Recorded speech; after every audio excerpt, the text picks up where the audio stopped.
السلام علیکم ناظرین دیکھنا یہ ہے کہ قبضہ جو ہے ناجائز اس سے کیسے بچا جا سکتا ہے۔ اس کے لیے سب سے پہلے آپ کو سمجھنا پڑے گا کہ ناجائز قبضہ ہوتا کیوں ہے۔ اس کی میں چند ایک آپ کو مثالیں دیتا ہوں۔ سب سے پہلے تو آپ یہ دیکھیں کہ اگر آپ نے کسی کو کرائے پہ جگہ دی ہے تو وہ کرایہ دار جو ہے نا وہ نکل نہیں رہا، تو وہ ناجائز قابض ہو گیا۔ دوسری بات یہ ہے کہ اگر آپ نے اپنے کسی رشتہ دار کو رہنے کے لیے گھر دے دیا ہے کہ چلو میں باہر جا رہا ہوں، میں باہر کے ملک ہوں، تم اس کی حفاظت کرنا، اس کی دیکھ بھال کرنا، تو تم ادھر رہ لو، اور جب آپ پھر اس کو نکالتے ہیں تو وہ نکلتا نہیں ہے، ناجائز قابض ہو گیا۔ تیسری چیز یہ ہے کہ آپ کا کوئی بھائی ہے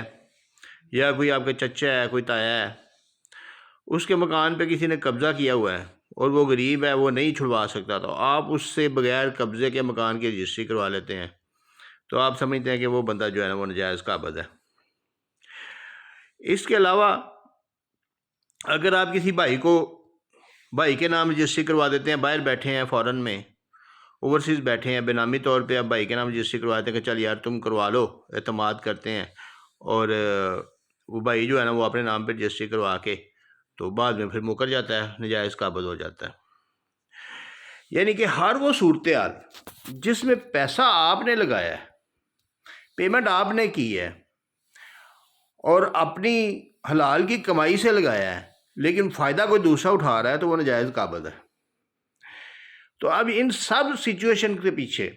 آپ ایک چیز نوٹ کریں، ان سب صورتحال کے پیچھے ایک چیز جو ہے نا وہ کامن ہے، اور وہ ہے اعتماد۔ یعنی کہ آپ اعتماد کریں گے تو آپ کے ساتھ فراڈ ہوگا اور آپ کو جو ہے نا وہ ناجائز قبضہ آپ کی پراپرٹی پہ کیا جائے گا۔ اس لیے کہتے ہیں کہ جب تک لالچ ختم نہیں ہوتا نا، جب تک لالچ ختم نہیں ہوتا، فراڈیوں کو جو ہے نا وہ بھوکا مرنے کی نوبت نہیں آتی۔ جب لالچ ختم ہو جائے گا، ہم لوگ لالچ یہی کرتے ہیں کہ یہ میرا اپنا ہے تو اس نے کون سا کچھ لینا دینا ہے، تو یہ میری جگہ کی حفاظت بھی کرے گا، اور یہ جو ہے نا یہ کل کو جو ہے نا یہ اس سے مکرے گا بھی نہیں اور بگڑے گا بھی نہیں، اور یہ مجھے واپس بھی کر دے گا۔ لیکن ہوتا سارا اس کے الٹ ہے۔ اس کے لیے کیا کرنا چاہیے؟ اس کے لیے میں آپ کو بتاؤں، سب سے پہلے تو آپ نے ذہن میں یہ بات بٹھا لیں کہ اپنی پراپرٹی کی حفاظت آپ نے خود کرنی ہے۔ اس کے ہزاروں طریقے ہیں، کوئی ضروری نہیں کہ آپ کسی کے اوپر اعتماد کریں اور اس کے حوالے کر دیں، اور یہ تو اپنی ذمہ داریوں سے بھاگنے کا ایک جو ہے نا وہ نشان ہوتا ہے کہ آپ بھاگ رہے ہیں۔ لیکن حالانکہ آپ کو بھاگنا نہیں چاہیے۔ آپ نے ایک پراپرٹی لی، آپ نے 10 سال کمائی کی، خون پسینے کا پیسہ لگایا، آپ نے پراپرٹی لی۔ اب سب سے پہلے تو اب یہ دیکھیں نا کہ آپ جب پراپرٹی خریدتے ہیں، کروڑ روپے کی پراپرٹی خریدتے ہیں، اور رجسٹری کرواتے وقت آپ کو جو ہے نا وہ موت پڑتی ہے، آپ کہتے ہیں میں صرف انتقال کروا لوں۔ دیکھیں نا یہ کتنا بڑا ایک آپ کے ذہن میں فطور ہے کہ آپ چاہتے ہیں کہ میں اس میں سے کوئی 2 لاکھ روپے بچا لوں اور میں صرف انتقال کروا لوں، اور آپ کو جو پراپرٹی ڈیلر ہے وہ بھی کہہ رہا ہوتا ہے کہ یہ بالکل ٹھیک ہے، انتقال کروا لو، رجسٹری کی ضرورت نہیں ہے۔ اگر آپ خریدنے سے پہلے کسی اچھے لائر سے کوئی مشورہ لے لیں، کوئی اس پراپرٹی کے بارے میں کوئی کاغذات وغیرہ چیک کروا لیں، تو اس کے بعد جس وقت آپ خرید لیں تو اس کی حفاظت کے لیے کوئی 2-4 لاکھ روپیہ لگا لیں۔ اگر آپ 1.5 کروڑ کی پراپرٹی یا کروڑ کی پراپرٹی لیتے ہیں تو اگر 5-7 یا 10 لاکھ روپیہ اس کی حفاظت کے لیے لگا لیں تو آپ ساری عمر جو ہے نا وہ سکون سے رہیں گے، اور آپ کو جو ہے نا وہ پراپرٹی سے ہاتھ نہیں دھونا پڑے گا۔ لیکن آپ 1.5 کروڑ کی پراپرٹی لے لیتے ہیں، اوپر 4-5 لگانے سے آپ ڈرتے ہیں، اور پھر ساری عمر وہ جو ہے نا وہ لاکھوں کروڑوں لگتا ہے اور پراپرٹی بھی جاتی ہے۔ تو یہ چیز ہے کہ جس وقت آپ خریدیں، پراپرٹی لیں یا کسی کے حوالے کریں، اس وقت پراپر ڈاکومنٹیشن کریں اور پراپر ایک وکیل کے تھرو کریں۔ وثیقہ نویسوں کے اور یہ جو عرضی نویس ہوتے ہیں نا، یہ صرف لوٹنے کے لیے بیٹھے ہوتے ہیں۔ مجھے کل پرسوں 1-2 میسیجز آئے، بلکہ فون پہ بات بھی ہوئی کہ کئی جگہوں پہ وہ رجسٹریوں کی فیسیں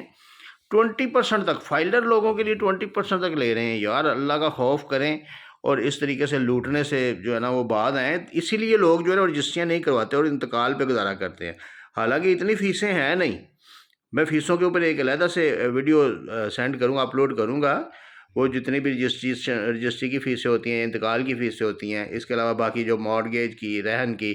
اور دوسری اڈاپشن کی، اور کسی بھی قسم کی یعنی کہ جتنی بھی فیسز ہوتی ہیں، تقسیم کی کیس پہ کتنی فیسیں لگتی ہیں،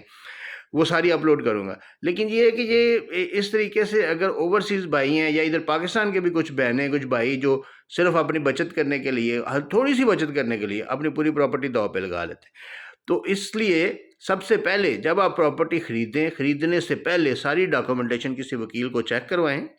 پراپر طریقے سے اس کی فیس پے کر کے چیک کروائیں۔ ایسے اگر آپ چیک کروائیں گے تو وہ بھی آئیں بائیں شائیں آپ کو انفارمیشن بتا دے گا، آپ کو پراپر مشورہ نہیں دے گا،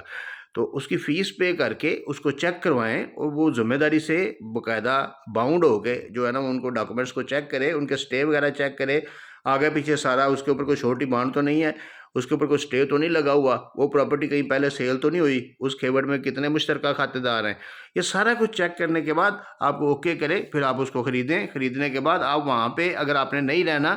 تو آپ وہاں پہ ایک فلیکس یا کوئی بڑا لوہے کا جو ہے نا وہ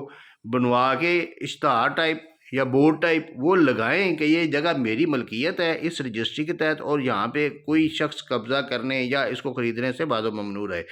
یہ ساری چیزیں کیا کریں تاکہ آپ کی جو قیمتی پراپرٹی، قیمتی پیسہ جو آپ نے حلال کا کمایا ہوا ہے وہ بچے اور آپ کے بچوں کے کام آئے، بجائے اس کے کہ وہ فراڈیوں کے کام آئے۔ شکریہ۔